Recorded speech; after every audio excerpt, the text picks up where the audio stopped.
সাথে আমাদের এখানে দুজন সহকর্মী আমাদের আছে যারা আন্দোলন সংগ্রামে আমাদের সাথে ছিলেন। একজন হচ্ছে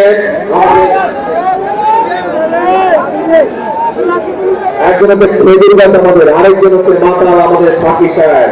এনারা দুইজন আমাদের সাথে ছিলেন, আমাদের সাথে আন্দোলনে ছিলেন, সংগ্রামে ছিলেন। তাদের বিএনপি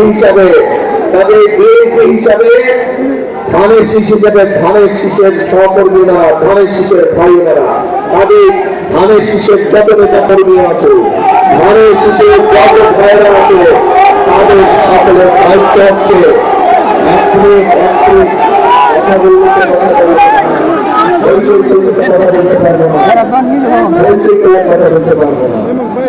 একই সাথে ধানের শীষের প্রার্থীরা আছে। এই যে দেখলেন আপনারা, এই সবগুলো মানুষকে কেন জিতাতে হবে?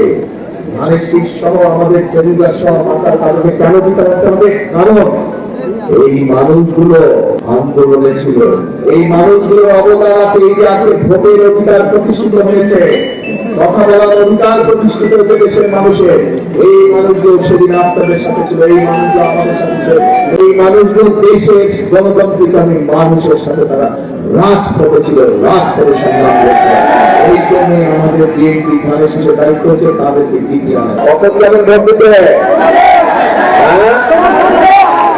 সকালে গেলে হবে না, সব ভোট কেন্দ্রে যার যার এলাকার ভোট কেন্দ্রে ফজরের জামাত আদায় করবেন। ভোট কেন্দ্রের সামনে পারবেন?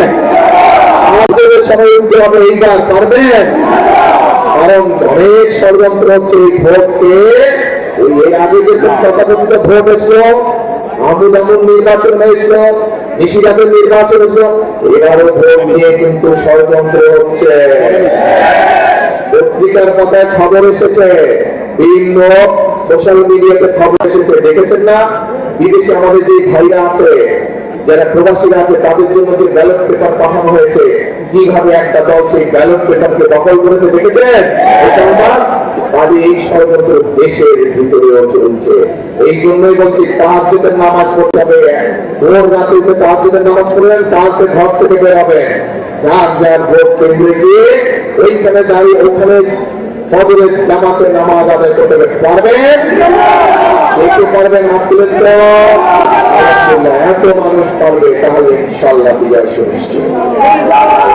এখন নামাজ করে, ফজরের নামাজ করে ভোটের লাইনে দাঁড়িয়ে যাবেন। ভোট কেন্দ্র খোলার সাথে সাথে সিল দিবেন। কোথায় সিল দিবেন? একই সাথে